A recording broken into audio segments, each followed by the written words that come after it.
One of the questions that we're asked most frequently is why? Why would they lie to us about the earth being flat? Now, in my opinion, we're being lied to not only about the shape of the earth, we're being lied to about the very nature of reality itself. In this video, I'll go over 5 reasons why I believe that we're being misled about the nature of our reality.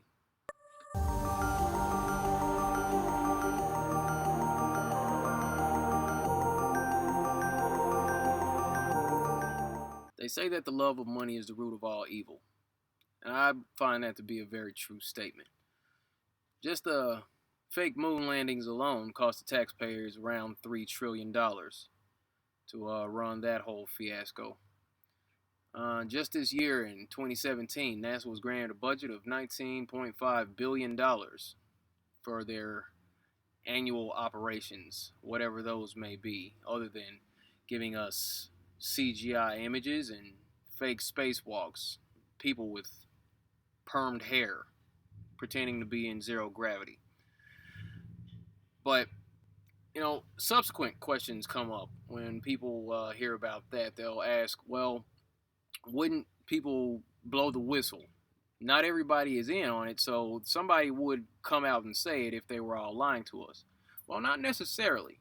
You see, the NASA astronauts, the ones that you see on camera, they are Freemasons. And because of that, they've been sworn to secrecy. So they aren't at liberty to disclose these things.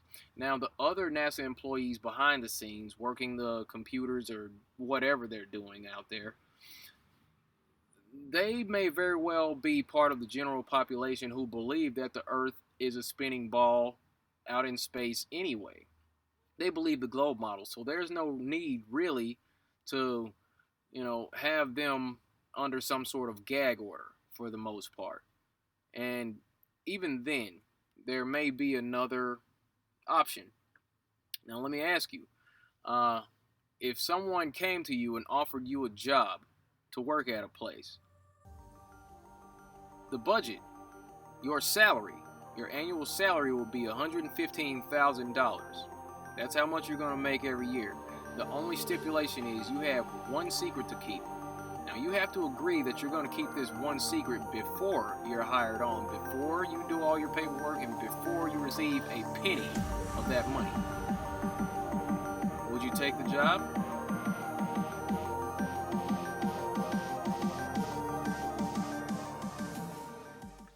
Now, another potential reason as to why we're being lied to about the shape of the earth will be that they're hiding land from us. Now, one of the more widely accepted models of the flat earth is the 1892 Gleason Standard Map of the World. This map is said to be scientifically and practically correct, as it is. Now, that map shows Antarctica as a 360-degree ice wall surrounding all the inner continents. In 1954, Admiral Richard Byrd, a highly decorated naval officer, conducted an interview where he alluded to the idea that there may very well be land beyond the poles. Admiral Byrd, you've been to both the North Pole and the South Pole. Is there any unexplored land left on this earth that might appeal to adventurous young Americans? Yes, there is. And not up around the North Pole, because it's getting crowded up there now, because they find out it's really usable, not only to live in, but militarily. But strangely enough, there's left in the world today an area as big as the United States that's never been seen by a human being. And that's beyond the pole on the other side of the South Pole from Middle America. And I think it's quite astonishing that there should be an area as big as that unexplored. That's a tremendous So challenge. there's a lot of adventure left down at the bottom of the world. Admiral, do you hope to see that? Now, with that being said, it's also said that from where that expedition launched from, going beyond Antarctica at the distance that Richard Byrd said that they traveled, that landmass that he said they discovered would have been positioned somewhere in the Indian Ocean. Now, also, there's another map. It's a 1907 Buddhist map. It shows other land masses, other continents, if you will, outside of what we've been able to explore. There's another map. It's pretty interesting to me. It shows more land outside, of course, and it shows other celestial bodies. There's been speak of a sort of summer's gate, is what it's called, when in the southern hemisphere, um, the ice melts and it opens up an area to where uh, privileged individuals, I suppose, could travel to the outer side and venture out to these other lands. But the main issue here is that we don't know. That's the big problem. We don't know where we are. Okay, that's what we're all trying to figure out here. And I'll tell you, the average heliocentric enthusiast knows in the back of their mind that they'll likely never be able to go out to space due to the lack of certification. You have to be an astronaut. You have to go through this battery of training in order to be certified. You would have had to get so much education to get to that position. Also, financial. Most of us don't really have the money laying around to build our own rocket to go out to space. So, that's another hindrance in that. Just the same, the average flat earther knows that we're not going to be able to go to Antarctica to explore for some of the same reasons. But there is the Antarctic Treaty where, 53 or so nations have signed saying that no one's going to lay claim to Antarctica and that there are massive restrictions for travel there. You can't just get up and go to Antarctica on your own. You have to have a tour guide with you, and there are only certain entry points, and there are limits on where you can go search for yourself. Now, that in itself screams deception in my eyes because, well, if you're hiding something, there's got to be a good reason for it. Just the same. Also, along the lines of hiding land, there's another area that we don't really talk about. We don't talk a lot about the North Pole. We don't talk a lot about the Arctic Circle. Hint, hint. We don't hear a whole lot about that, probably because people just dismiss it because they say that's where Santa Claus's workshop is. So automatically people just shut their brain off and don't even consider it.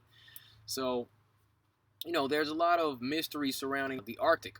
Also, you know, it's said that that's where some energy vortex is. There's a video where it shows what looks like a giant sinkhole. Looks like energy's either flowing in or out of that hole. There's water that seems to be flowing into this sinkhole, and there looks like energy is either going in or coming out of it. There's also talk about Mount Meru. That's some sort of magnetic mountain. That's why all the compasses on the flat Earth point towards the North Pole. Some sort of form of electromagnetism. Yeah, that would make sense. The whole core of the Earth aspect, that's invalid because the Kola Ultra Deep project in the 90s, the deepest hole that's been dug, that only went 7.5 to 8 miles deep. So when you see those little graphics showing, the crust, the mantle, the outer core, and the inner core with all these pretty colors, that's all just speculation. That's a cartoon. That's just a graphic. They don't know what's down there because they haven't gone that deep. So, the Arctic, that's another place that's pretty mysterious, in my opinion. But again, we don't know, and we need to be asking questions. So, there's that aspect. Also, they're leading the population to believe that we are somehow stuck in a landlocked position. It's kind of a more form of mental slavery if you sit down and think about it long enough. What if they are hiding land? What if they're hiding more land from us in order to keep us as servants on this massive plantation, constantly feeding into this predatory financial system?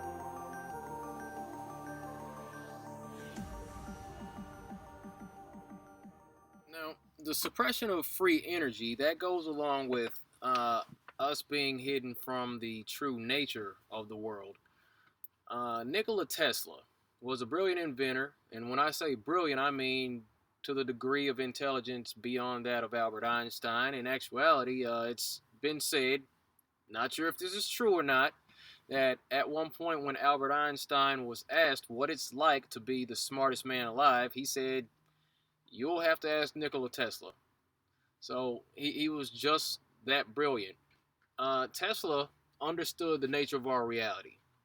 He understood that the world is abundant in energy, and he found a way to harness this energy out of thin air.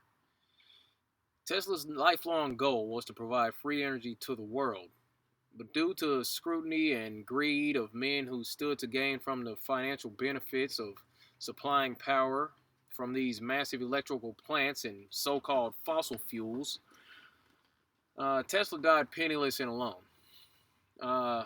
Again, money. And shortly after his death, agents from wherever seized Tesla's inventions and his patents, and to this day, we have no idea what happened to him. You know, since Tesla's death, multiple inventors have found ways to provide free, clean, and efficient energy to the world. Yet this technology hasn't been made mainstream for whatever reason. My guess here is money, again, because they, whoever they is, can't make money if you aren't being charged for energy. You know, it's always a financial benefit behind what they do here. Again, this is a predatory financial system. You know, why else would anyone suppress free energy technology unless their main goal was just to make money off of us? Seriously, can you imagine how different the world would be if our homes were run off of this free electricity that constantly surrounds us? Or by solar, which is provided by an energy source as abundant as the sun? Do you know how different things would be if we all had cars that ran off of water? Hydrogen powered cars have been invented, and the technology to go mainstream, or the ability to go mainstream with these products, has been suppressed by large corporations and our government. Question: are we intentionally being misled about the true nature of our world, which is abundant with energy, in order to financially benefit a small handful of wealthy elite? It's a major breakthrough that will no doubt make motorists happy. And as Ralph Robinson explains, the Pentagon is also showing lots of interest in this project. Water has always been considered a precious commodity, but Stan Meyer's invention may make it even more valuable. He has developed what's called a water fuel cell. It has taken the place of his old gas tank. The water fuel cell breaks down water molecules into oxygen and hydrogen. The hydrogen is used to run his dune buggy. I don't care if you use rainwater, well water, city water, ocean water. If you don't have any fresh water, go ahead and use snow. If you don't have any snow available to you, they use salt water because there's no adverse effect to the fuel cell. Meyer started working on this project 4 years ago. He's not a scientist. He isn't even a chemist. In fact, he never graduated from college. Myers was determined, he says, to design something to protect this country from oil embargoes. And we have calculated that if we take the dune buggy from Los Angeles to New York, we would roughly use 22 gallons of water. Stan Meyer would die soon after these interviews. It was suspected that Stan had been poisoned. That's a strange way to die in this day and age. Also, the day he died seemed to be more than a coincidence. You know how they like to play with numbers.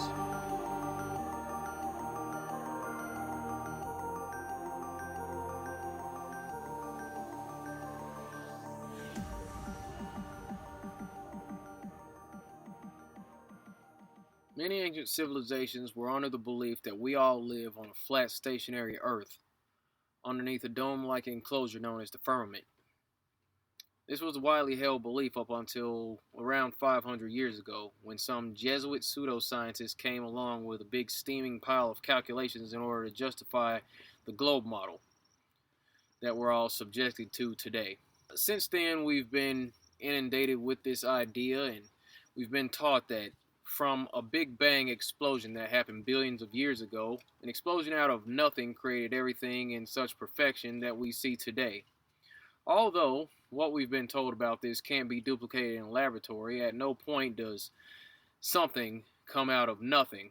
That just doesn't happen, can't be repeated, can't be duplicated. So, again, pseudoscience.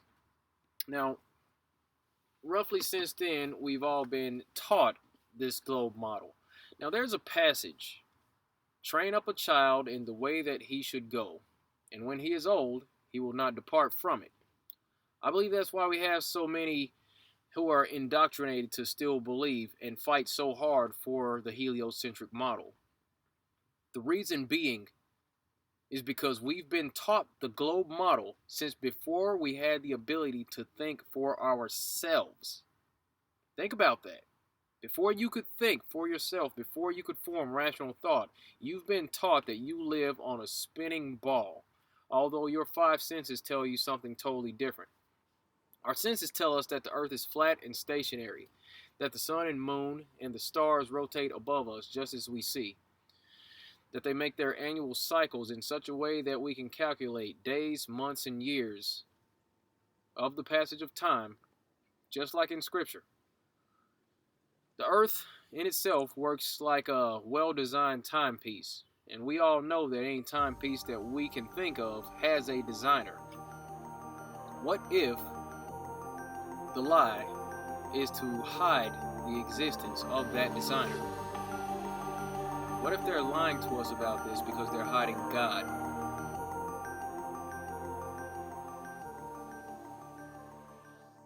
Now, this aspect has to do with the nature of reality itself and our potential as human beings.